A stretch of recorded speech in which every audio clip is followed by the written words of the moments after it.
as heck. Okay. We're gonna be looking at the article / story. It's gonna be running on TV too. Is gonna be running on TV as well, which is very exciting. Okay, but let's take a look. Let's take a look at what happened. This is hasanpiker. This is my dog Kaya. I thought you legitimately were gonna work out. I could do some weights. He's a social media superstar with almost 3 million followers on the video streaming platform Twitch. They're eating the pets. So this is that whole masculinity thing people are talking about, huh?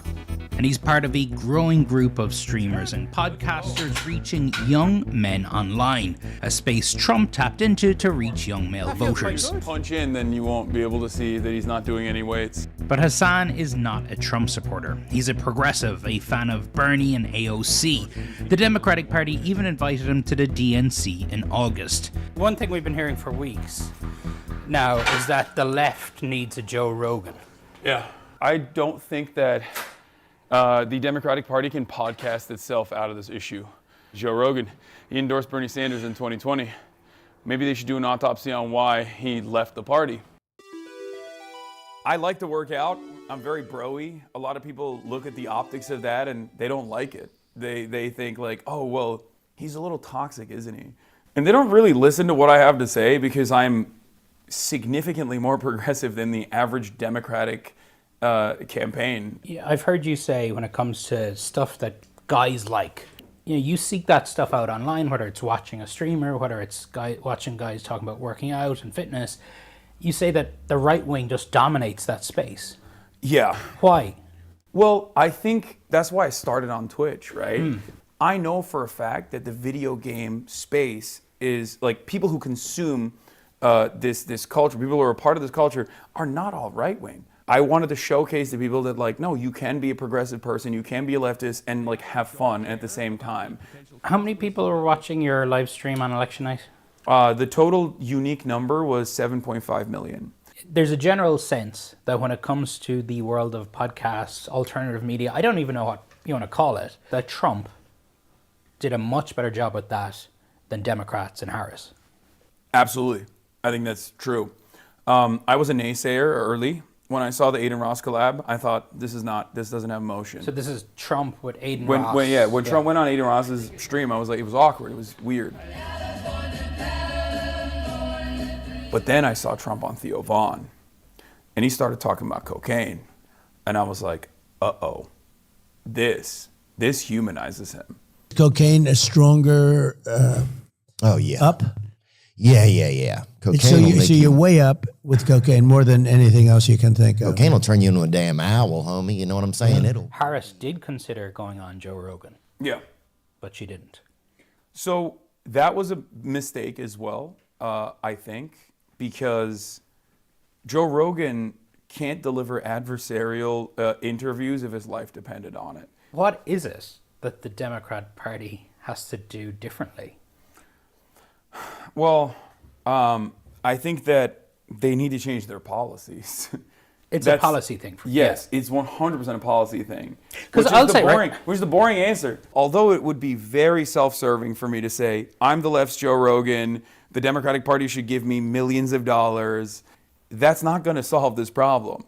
What will solve this problem is if the Democratic Party actually adopts real left-wing economic populist messaging instead of purposefully avoiding that stuff because they're terrified of upsetting their corporate donors. I think Trump speaks to male insecurities better, and I think Trump speaks to the anger that people have, whereas the other side of the political spectrum does not speak to that anger at all. There's been a lot of controversy around you. Yes. The way you talk about Israel is viewed by some as anti-Semitic. Yeah. Are you anti-Semitic? Of course not. The real problem here is that I'm an anti-Zionist. The real problem here is that I'm extremely critical of Israel and all of the information that's readily available, especially on social media for so many people that don't necessarily rely on mainstream media any longer to get their information. And that's why you see this generational gap. If you're over the age of 35, you're still operating on the old boundaries. You're like, no, Israel's the most moral democracy in the Middle East, maybe in the world, right? And I think that the major generational divide that is, I think, in a very damaging way, feeding into the mistrust overall that people have with mainstream news in general, is coming from that. Tonight, the president. That's it. So we did a much longer interview, and I believe that Donnie's trying to get it longer. Too short. I'm sure that everybody could learn a lot from Hasan about the alt media landscape and his policies when he's engaged in a longer, deeper discussion with someone like you without the exaggeration for effect stuff. Would love to get a longer version posted. I'll talk to my colleagues, he said. But I think that there is more. There's more on that front. I mean, we talked for like an hour and a half. We talked for an hour and a half, but like obviously CNN has time constraints. They make this like pre-produced. They make this pre-produced stuff, and then they try to slot it in. But I think they did a decent job of like to the best of their ability, just posting some of the best parts of it, I guess. But it's actually going to be on, wait, what is this? Front page CNN.com. Check more top stories. What do you mean? Where is it, like here somewhere on the CNN.com main page? But yeah. Frustrating to be censored, but your words carry so much weight because you're educated. No, I'm not frustrated by this at all. Guys, any kind of you're crazy. Any kind of like positive coverage of me on CNN is something that I never would have expected, and I will never take that for granted. I will always be appreciative. It's not censorship. They're just cutting it for time constraints. Okay? What do you mean more time? I don't know where. Click more. I am. Where is the more? It's on the left in text. Oh, more top stories. Oh, here it is. Progressive social media star says Trump interview made him say, uh-oh. JJC1299, thank you for the 5 tier 1 gifted subs. It will also be on probably one of these like CNN news. Like it'll probably be on like prime time as well later in the day, and then Donnie usually comes on and he'll speak about the experience and stuff like that. So that's very exciting. Complex just posted you on top 25 streamers. The 25 best streamers now ranked. Hey, yo, I made it to the list. Let's go. Is live streaming harder than a traditional job? I love that they've completely moved away from me on this. Shouts out to Lacey. Honestly, Lacey, I already phased the fuck up, but you saved my life, big dog. Okay? You saved my life. People used to clip me that clip out of context of me talking about like my social battery running out and like and constantly ripping into me about this claim that I said that like streaming is way harder than a 9 to 5 when I don't believe that. Obviously, I have the opportunity to go back to a 9 to 5 if I wanted to. I don't. But I'm so glad that Lacey tanked that shit for me. People gave me so much shit for it, but then now it's like people are remembering it as like something that Lacey said. So I love you, Lacey. You're my goat. I owe you one. Okay, W nephew. Lacey is also in the nephew category for this. Didn't Duke say the same thing and everyone agreed? Twitter motherfuckers are so fake. Yeah, but you don't understand. He said it with Riz, okay? So W for Lacey saying that. Streaming certainly isn't easy. Yeah, you can work out of sweats in the comfort of your home, but being on camera for hours on end and exposing yourself to an endless comment stream can't be great for your mental health. You're constantly going to conjure up viral moments and chase subscribers and can't clock out in the middle of a subathon. That's right. I'm also constantly farming subscribers. Subscribe. Ladies and gentlemen, subscribe. Fartic L'accelerator, thank you for the 5 gifted subs.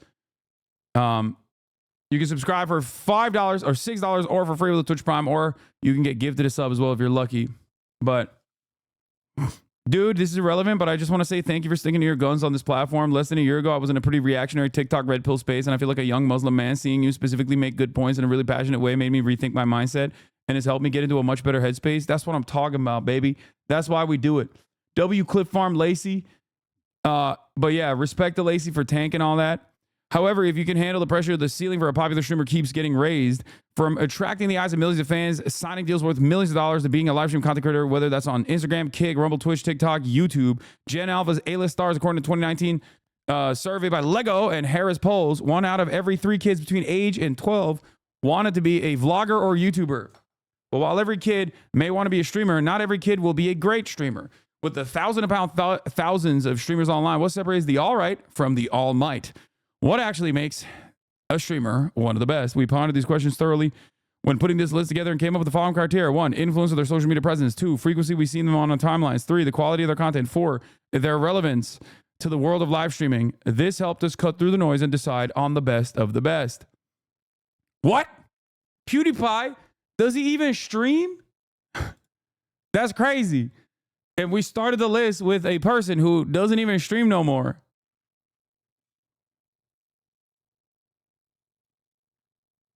Age 12. PewDiePie had his fair share of controversy. Ninja. Oh, this is all time? Is this like all time greats? Not 2025. No, it's 25 best streams ranked now. Wait, that doesn't make sense. Ninja. Hey, yo, Valkyrie. Followers subscribe crowd 4 million. Valkyrie got a start nearly a decade ago, but it took a few years to release a certain online gaming phenomenon. That one game, oh yeah, Fortnite, to have her big breakout. Popular gaming organization. She's now co-owner of Boss Biz Shit. Like many streamers, Valkyrie started on Twitch, but she made a move to YouTube when they offered an exclusive contract. Her following grew even bigger as she and other streamers passed time during the COVID. Oh my God. Look who it is. Nick Pollum. That's crazy. It's been over a decade since NMP Law started posting YouTube videos on games ranging from Minecraft and Hearthstone to CSGO. Despite rapidly accumulating 200,000 subscribers, over 50 million views on YouTube, it wasn't until 2016 that he began streaming on Twitch. In 2017, Nick Pollum took things full-time, getting popularity for his WoW streams. Today, NMP Law is a variety streamer best known for... Okay, no, he's not. He's best known for parasocial girl content, okay? And also watching music videos with his friend Hasan Hasanabie, okay? Alongside streamers like Hasanabi, Nora Explorer, and more, NMP Law chefs things up in the kitchen, takes you around ride-alongs with his car. Yeah, he's the clueless rom-com male lead, okay? That's what he is. He's best known for creating live dating sim content. Exactly. And also loving feet. He bridges the gap between companionship and surveillance. The chat puts you in the car with NMP Law and his friends, listening and engaging like one might if they sat in the backseat next to Mr. Arthur. It's that thin, often absent fourth wall that landed him both a spot on this list and with fellow creator in Hot Water earlier this year at TwitchCon. While streaming with Wake Wilder, NMP Law was kissed and licked by Kick streamer without his consent, prompting NMP Law to tweet, "Don't ever do shit like that, please. Talk to somebody or just stay inside if you can't behave." Jinxie at number 21. Stable Ronaldo. Oh, shit. The young guns, dude. This is the new meta. This is like some in the old guard. Nick Pollum, Valkyrie, Ninja, PewDiePie, the oldest guard. And then you got the new streamers on the block. Jinxie, one of the top content creators on the platform now. Well-deserved. Stable Ronaldo. Okay. Went from 0 to hero, got falsely smeared by Ninja on the list, and now he's above Ninja on this list.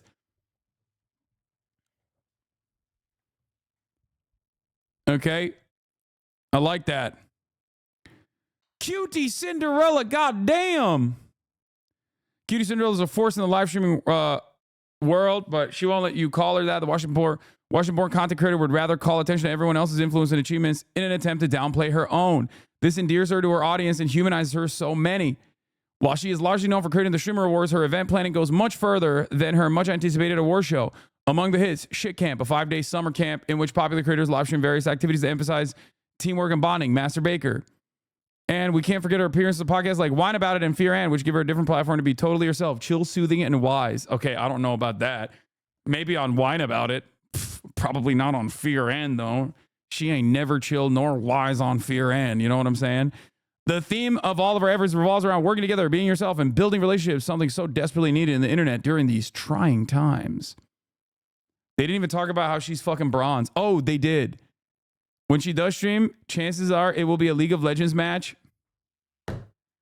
Okay, this is journalistic irresponsibility. Okay, this is called lying by omission. Okay, omitting key details such as the fact that she is still perma-stuck at bronze. Honestly, is you know, you might as well be doing a disservice. You might as well be lying to the American public. Okay.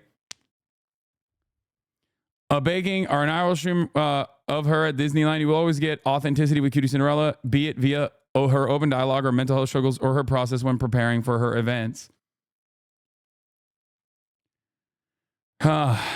Ludwig, number 18. It's impossible to watch any streamer or live streamer today and not identify it, at least some of Ludwig's influence. Born in New Hampshire, based in California, Ludwig is the ultimate innovative content creator with a zest. Yeah, he is zesty. All right. For creativity that entertains his community, known affectionately as Ludbuds, and pushes the boundaries of the streaming space. The way he captures your attention isn't through blunt force or loud noises, or rather his charm and charisma, and also his capacity to steal other people's ideas and repackage it as his own in a method that he created called, what was it? Twist and turn. I'm Dante, saved your ass and started rage Tell me what baiting. job is harder. Oh yeah, this was another goated moment. All of these guys I owe my life to. Okay, they really tanked all the damage for me. Yoink and Twist. Ludwig streaming career highlights includes the multiple moments where he was the catalyst behind different live streaming trends. The first big advertised subathon, breaking the previous record for the most concurrent subscribers on Twitch, set by Tyler Ninja Blevins, later broken by Hasanabi during his Mafiathon 2 this year, creating multiple shows such as Mogul Money that featured fellow content creators, and his move to YouTube gaming. Beyond streaming, though, he's branching into more off-screen roles, co-finding the creative agency Off-Brand, establishing a game company, Off-Brand Games, co-owning the esports team Moist Esports, recording his popular The Yard podcast, and launching a bidet product line, which, who doesn't love a bidet? It would be unfair to limit Ludwig's title to merely a live streamer, as his influence is felt everywhere. At the end of the day, the stocks are up for the fellow Ludbuds, so be sure to tune in to a broadcast or two before he calls it quits and starts his bakery. Amaranth is number 17. I'm Dante, number 16. Iron Mouse, number 15. Nice. Sketch, another newcomer on the block, also fantastic. Bruce Drop, that's unexpected. Okay, that's cool. His laid-back style has cultivated an intimate relationship with his fans. All right. All right. I mean, it's cool. I no hate. I hope he's doing all right. You know, wherever he is at in his mental space in the universe. Number 12 is DJ Academics.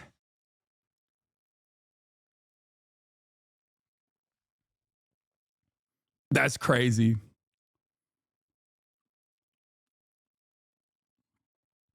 They're like, Ox seems obsessed with glorifying the underbelly of rap, and we shouldn't forget that he's currently facing a sexual misconduct lawsuit. That's a wild way to write this article. Agent, well-deserved at the 11th slot. Number 10, another phase member.